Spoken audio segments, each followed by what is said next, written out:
Hi everyone, welcome back to my channel. This is Michelle if you are new here. If you have been returning, thank you for being here. I really appreciate all of the comments and likes and things that I've been receiving. It is our last day of playing with the new release from Art by Marlene. So today will be the last extra little video that you'll be getting for this release. And today I am using the Deco Wave stencil. I think that's what it was called.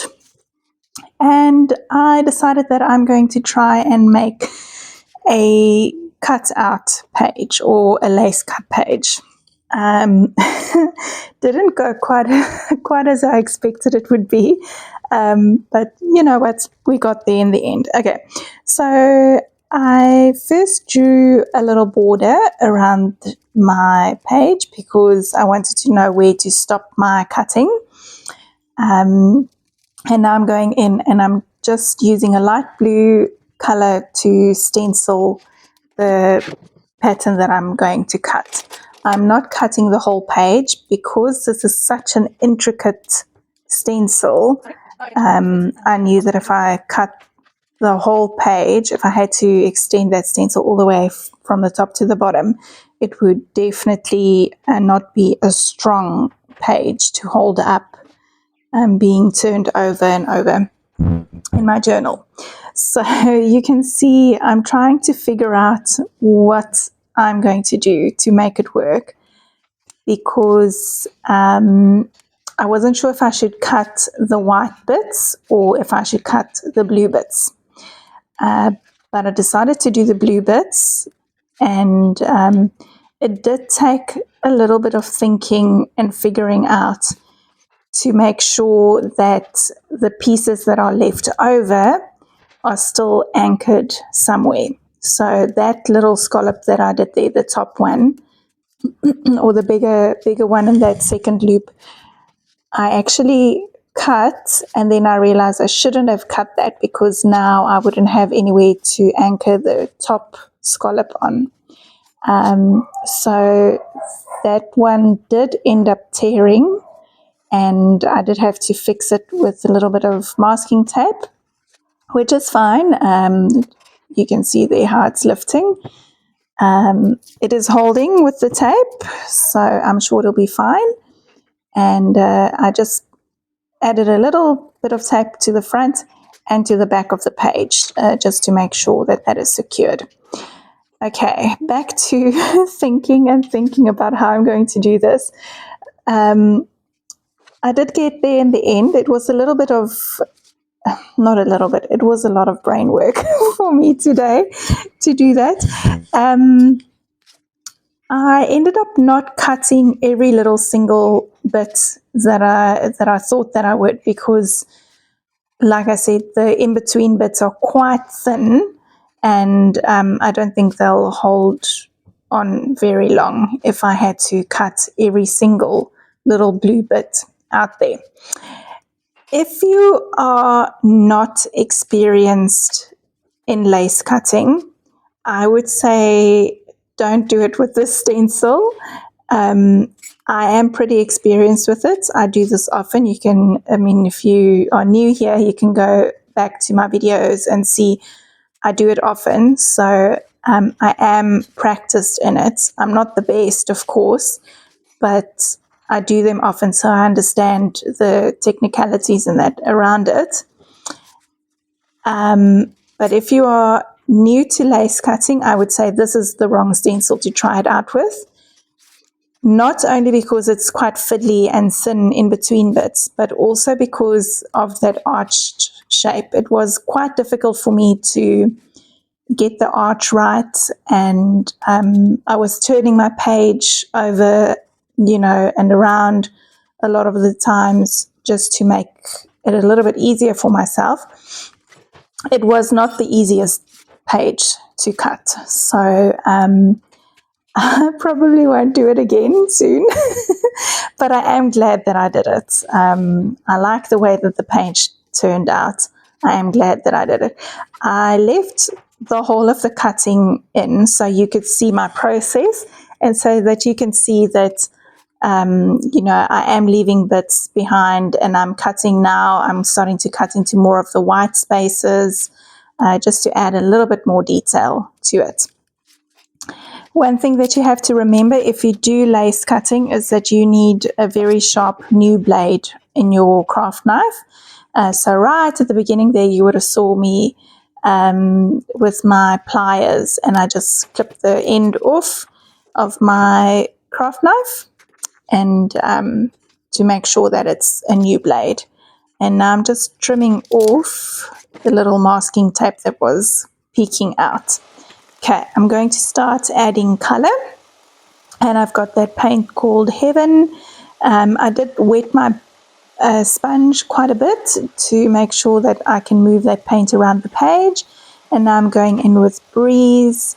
Later on I will go in with Peony and also a little bit of Punk. And again, I'm keeping my brush fairly wet so that that paint can spread a little bit easier and look a little bit more blended. So I've got the pink at the top there, and to stop it from looking quite random, I also brought the pink down into the bottom a bit, and I'll do the same with the Punk. So Punk is actually the neon purple in Marlene's range, but it does play very well with colors like blues and pinks, and obviously purple as well. So I thought to add a little bit of depth, I would add that. Okay, my phone ran out of space, so it cut the video off. So I'm just showing here that all I did was I used my paintbrush to make some marks with Punk and Peony, and then I used the new background building stamp set, and I used some of the circly bits with paint, and I just stamped out a couple of those. I also trimmed out these little butterflies from the new cut and paste block, and I'm going to glue them down. So I really apologize for you missing that extra little mark making step. Was not my intention, I promise. And I obviously would have cut out all of the fussy cutting, because you don't want to watch me fussy cut the butterflies for 700 years. Okay, I've got my butterflies cut and I glued them on, and I'm just wanting to add a little bit more depth to my page and to help the butterfly stand up off the background a bit. So I'm using Punk, and I'm going to do some shading. I'm doing the shading on the right and bottom of my page, thinking in my mind that the light source will be coming from the top left corner. So I'm imagining the light source coming from the top left, so all of my shadows will be on the right and the bottom of my little butterflies. I obviously did not think this through because it was quite difficult to shade and then to do the pen work later on around the butterflies that were on the cut page, on the lace cuts. But, you know, I made it work. It was fine.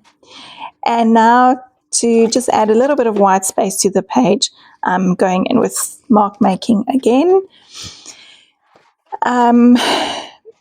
If I had some foresight, I would have probably rather taped off the border, so I would have been left with a crisp white border. But because I didn't tape it off, I just drew around with a pencil. I obviously went over that line with my painting, so it wasn't a crisp white clean line. And now I'm going to try and fix it. So the second that I put the black down, I thought, no, I should have gone with maybe a darker blue. That would have probably looked better than the black. The black was quite harsh because my colors are quite pastely in the background there. I thought that the black was quite harsh, but it's fine. I decided that I would make it work, of course. I often work that way, where I start something, I don't love it, and then, it's just a matter of I keep going until I'm happy with it. And eventually there is a stage where I'm happy with it. So to try and bring more black into the center of the page so it can tie in with that border, I am using my Stabilo All pencil, and again, just where I already did that shadows, I'm doing more shadows, but this time it's black. Oh, excuse me, my voice is not working with me today. So I'm going around all of the butterflies with my Stabilo All pencil, and already I'm feeling a little bit better about the black border. I also knew that in the end I would knock back the black border a bit more by adding mark making or whatever over the top with white. So it does all pull together in the end, and that harsh border will be blended in a bit more. Okay, now I'm looking for my paint pen, which was right there in the box, but for some reason I couldn't see it. And I'm just going to go in with some details. I started off with my white paint pen, but then I thought, no, it's actually not enough. So now I'm going in with Marlene's paint tubes, and I'm just squeezing paint directly from the tubes onto the mark making that Marlene has already done on these butterflies. So the little hearts I'm filling in with a red paint, and then I'm going over the yellow bits with this yellow paint. This is the neon yellow. And just brightening up those colors. I will go in with a paint pen as well. I think I used a pink paint pen. Didn't really show up all that much, but I think it does make a little bit of a difference. And then once I've got some more white in there, I'll also go in with a little bit of gold. So this is just the gold paint from Marlene's Special Effects set. And I really like the way that when I turn my page up and down or side to side, you can see that little bit of shimmer coming through.